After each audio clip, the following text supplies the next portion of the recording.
Good morning, all of you.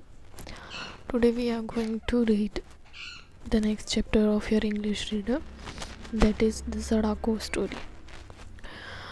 This story is all about a girl whose name is Sadako. Let us see what is in this story. Okay. Sadako was 2 years old when the atomic bomb was dropped on Hiroshima. We have already studied about Hiroshima and Nagasaki. वहाँ पे nuclear bomb जब गिराया गया था तो वो area पूरा destroy हो चुका था. ठीक है, तो उस वक्त सड़ाको की एज थी only 2 years when the atomic bomb was dropped on Hiroshima. Okay, she was 2 kilometers away from where the bomb exploded. It means वो जहाँ पे बॉम्ब गिरा था उससे सिर्फ 2 किलोमीटर दूर पे थी. Most of the Sadako's neighbor died, but Sadako wasn't injured at all. मतलब उसके आसपास पड़ोस में रहने वाले जितने भी लोग वहाँ पे थे जब वहाँ पे बॉम्ब एटॉमिक बॉम्ब ड्रॉप्ड हुआ था तो सारे के सारे मर चुके थे. लेकिन सड़ाको जो थी she was not at all injured. वो ज़्यादा इंजर्ड नहीं हुई थी. ठीक है, छोटी मोटी चोटें आई थी बट ज़्यादा इंजर्ड नहीं हुई थी. Till the time Sadako was in the 7th grade. और ये बात अब स्टोरी स्टार्ट कर रहा है कि जब सड़ाको थी 7th standard में at the 7th standard in the year 1955. She was a normal happy girl. तो वो एक नॉर्मल और हैप्पी गर्ल थी जैसे बाकी बच्चे रहते हैं वैसे ही.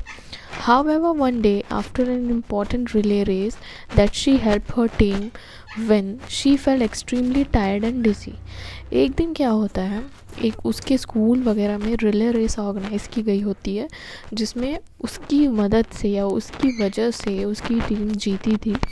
तो वो उस रेस को कंप्लीट करने के बाद ना उसे बहुत ही ना टायर्ड और डिज़ी मतलब सर घूम रहा था और बहुत टायर्ड थकी हुई वो लग रही थी. After a while, the dizziness went away, leaving Sadako to think that was not only the extraction from running the race that made her tired and dizzy. अब क्या हुआ, थोड़े टाइम बाद ना उसको चक्कर आना या अजीब सा लगना ख़त्म हो गया. लेकिन उसको ऐसा लग रहा था कि शायद उसने रेस में दौड़ी है या रेस में पार्टिसिपेट की है तो शायद उसकी वजह से शी इज़ टायर्ड, वो थकी हुई है, इसलिए उसे ऐसा फील हो रहा. But her tranquility did not last. लेकिन ऐसा नहीं था.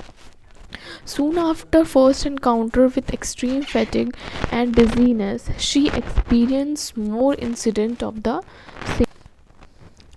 लेकिन होता क्या है, soon after her first encounter with extreme fatigue and dizziness, she experienced more incident of the same.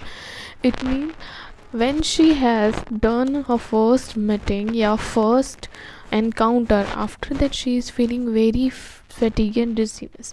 उसके जो सिम्टम्स होते हैं फिर उसको रिटर्न हो जाते हैं. Then one day Sadako becomes so dizzy that she fell down and could not get up. One day Sadako becomes so dizzy, so tired that she fell down and could not get up. वो इतनी ज़्यादा थक गई रहती है कि वो उठ नहीं पाती. अब क्या होता है, हर schoolmate notice and inform the teacher. जैसे ही इसके स्कूलमेट उसे देखते हैं तो तुरंत जाके टीचर को इन्फॉर्म करते हैं. Later Sadako parents took her to the Red Cross hospital to see what was wrong with her. They found out that she had leukemia, a kind of blood cancer. Nobody could believe it. तो अब parents जो हैं वो लेके जाते हैं उसे hospital, red cross hospital, to see what is wrong with her.